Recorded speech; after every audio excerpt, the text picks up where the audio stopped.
शांति। 4 अप्रैल के बाबा के साकार महावाक्य हैं। बाबा ने कहा, मीठे बच्चे, गृहस्थ व्यवहार में रहते पारलौकिक बाप से पूरा वर्षा लेना है तो अपना सब कुछ एक्सचेंज कर दो। यह बहुत बड़ा व्यापार है। बाबा ने प्रश्न पूछा, ड्रामा का ज्ञान किस बात में तुम बच्चों को बहुत मदद करता है? जब शरीर की कोई बीमारी आती है तो ड्रामा का ज्ञान बहुत मदद करता है, क्योंकि तुम जानते हो यह ड्रामा हूबहू रिपीट होता है। इसमें रोने पीटने की कोई बात नहीं। कर्मों का हिसाब किताब चुकतू होना है। 21 जन्मों के सुख की भेंट में यह दुख कुछ भी भासता नहीं। ज्ञान पूरा नहीं तो तड़फते हैं। ओम शांति। भगवान उवाच, भगवान उनको कहा जाता है जिनको अपना शरीर नहीं है। ऐसे नहीं कि भगवान का नाम, रूप, देश, काल नहीं है। नहीं, भगवान को शरीर नहीं है। बाकी सब आत्माओं को अपना अपना शरीर है। अब बाप कहते हैं, मीठे मीठे रूहानी बच्चे, अपने को आत्मा समझकर बैठो। वैसे भी आत्मा ही सुनती है, पार्ट बजाती है, शरीर द्वारा कर्म करती है, संस्कार आत्मा ले जाती है। अच्छे बुरे कर्मों का फल भी आत्मा ही भोगती है शरीर के साथ। बिगर शरीर के तो कोई भोगना भोग नहीं सकती। इसलिए बाप कहते हैं, अपने को आत्मा समझ बैठो। बाबा हमको सुनाते हैं, हम आत्मा सुन रही हैं इस शरीर के द्वारा। भगवान उवाच, मन मना भव। देह सहित देह के सब धर्मों को त्याग, अपने को आत्मा समझ बाप को याद करो। यह एक ही बाप कहते हैं जो गीता का भगवान है। भगवान माना ही जन्म मरण रहित। बाप समझाते हैं, मेरा जन्म अलौकिक है और कोई ऐसे जन्म नहीं लेते हैं जैसे मैं इनमें प्रवेश करता हूं। यह तो अच्छी रीति याद करना चाहिए। ऐसे नहीं, सब कुछ भगवान करता है। पूज्य पुजारी ठिक्कर भीतर परमात्मा है। 24 अवतार, कच्छ मच्छ अवतार, परशुराम अवतार दिखाते हैं। अभी समझ में आता है कि क्या भगवान बैठ परशुराम अवतार लेंगे और कुल्हाड़ा लेकर के हिंसा करेंगे? यह रोंग है। जैसे परमात्मा को सर्वव्यापी कह दिया है, ऐसे कल्प की आयु लाखों वर्ष लिखती है। इसको कहा जाता है घोर अंधियारा, अर्थात ज्ञान नहीं है। ज्ञान से होता है सोझरा। अब अज्ञान का घोर अंधियारा है। अब तुम बच्चे घोर सोझरे में हो। तुम सबको अच्छी रीति जानते हो। जो नहीं जानते हैं वह पूजा आदि करते रहते हैं। तुम सबको जान गए हो, इसलिए तुमको पूजा करने की दरकार नहीं। तुम अभी पुजारीपन से मुक्त हुए। पूज्य देवी देवता बनने के लिए तुम पुरुषार्थ कर रहे हो। तुम ही पूज्य देवी देवता थे, फिर पुजारी मनुष्य बने हो। मनुष्य में है आसुरी गुण, इसलिए गायन है, मनुष्य को देवता बनाया, मनुष्य को देवता किए, करत ना लागी वार। 1 सेकंड में देवता बना देते हैं। बाप को पहचाना और शिव बाबा कहने लगा।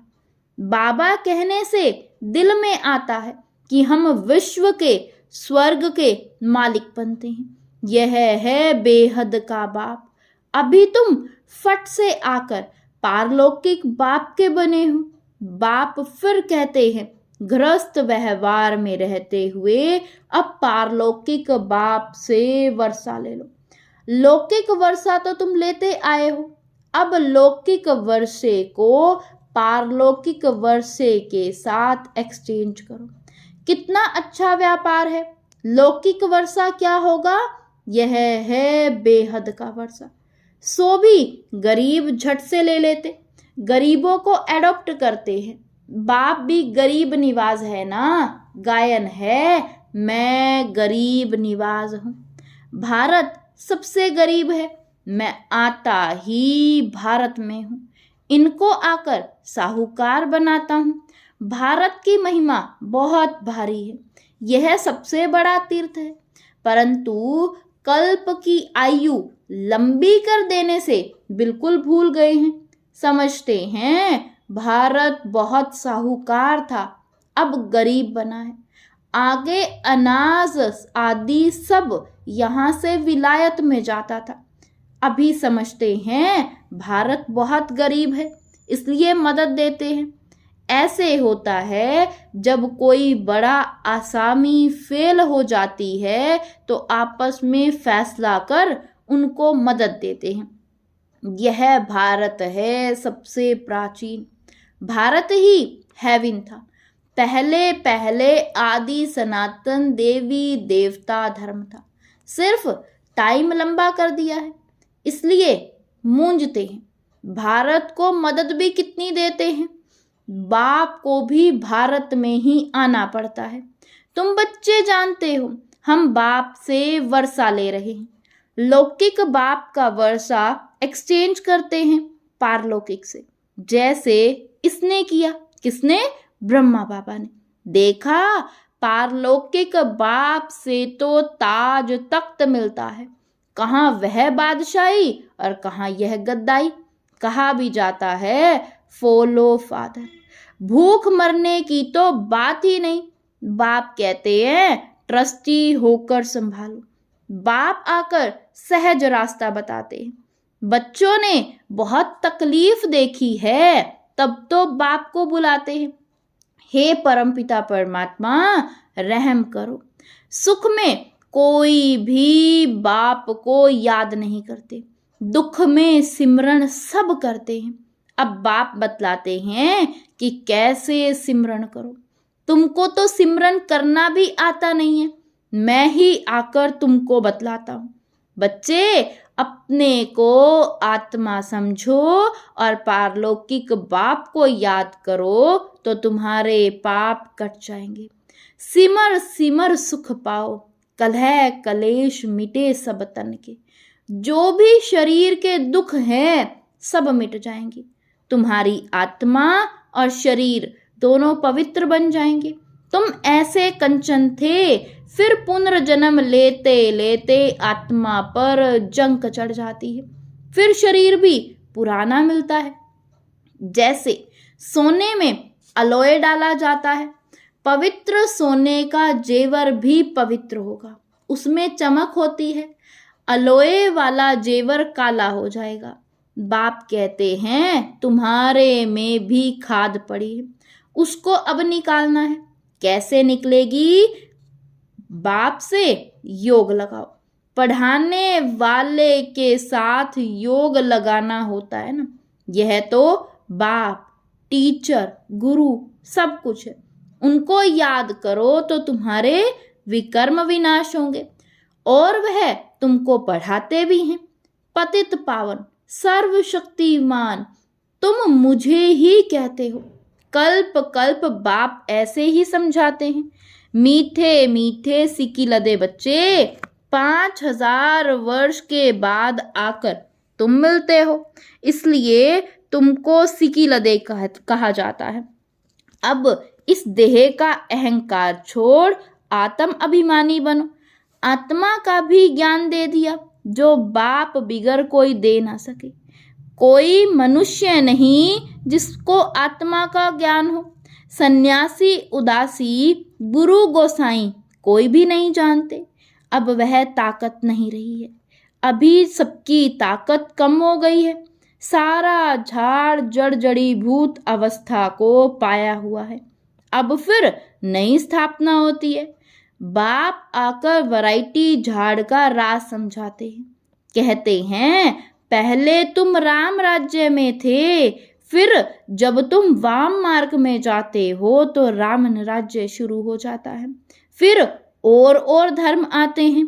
भक्ति मार्ग शुरू होता है। आगे तुम नहीं जानते थे, कोई से भी जाकर पूछो, तुम रचयिता और रचना के आदि मध्य अंत को जानते हो, तो कोई भी नहीं बताएंगे।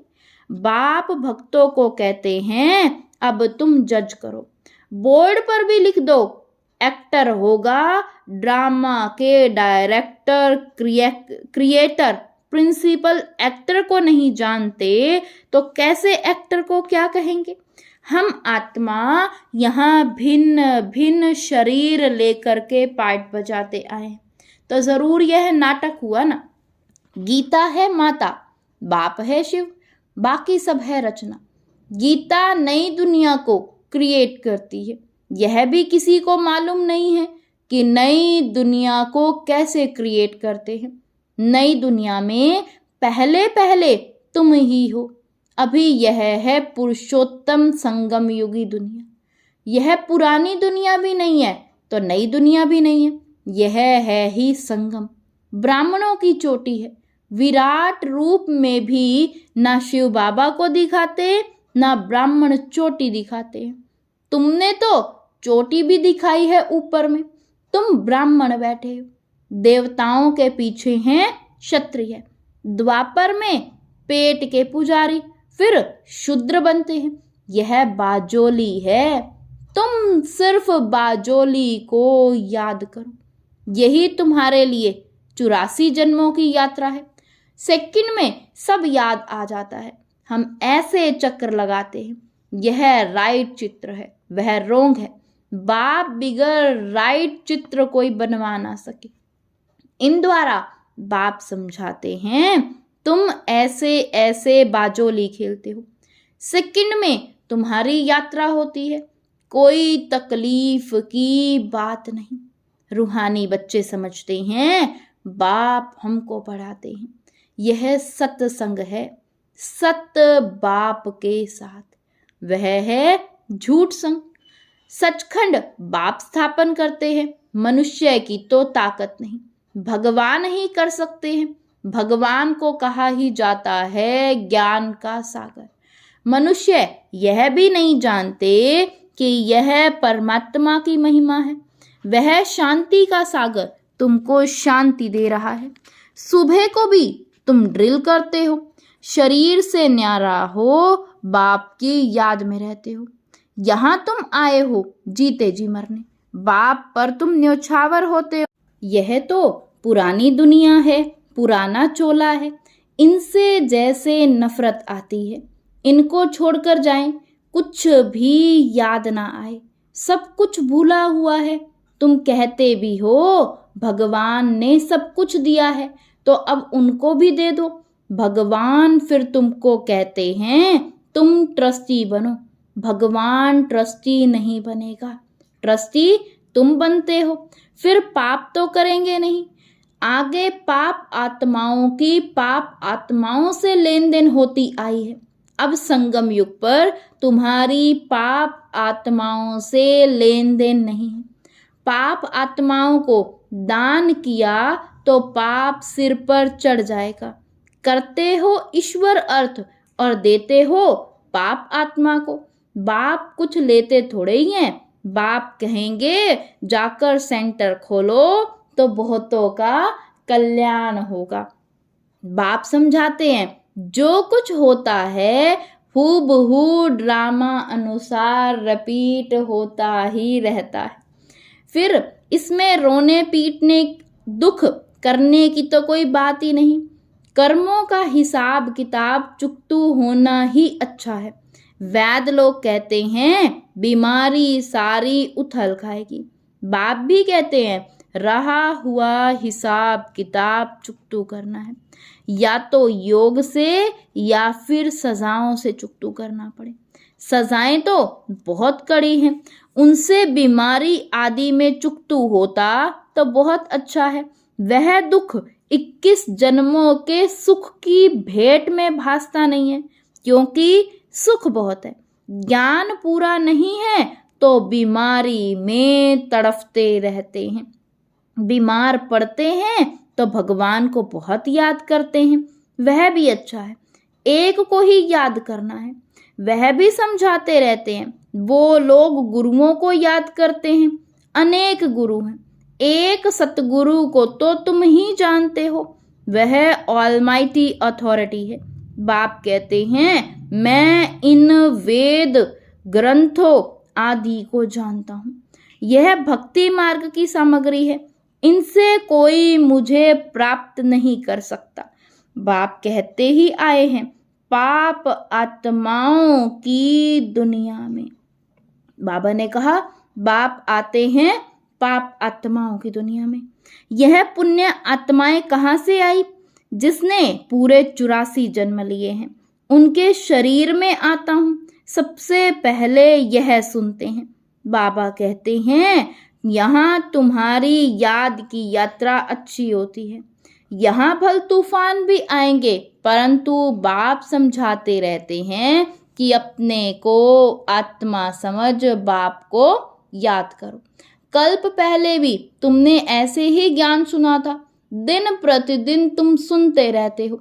राजधानी स्थापन होती रहती है, पुरानी दुनिया का विनाश भी होना ही है।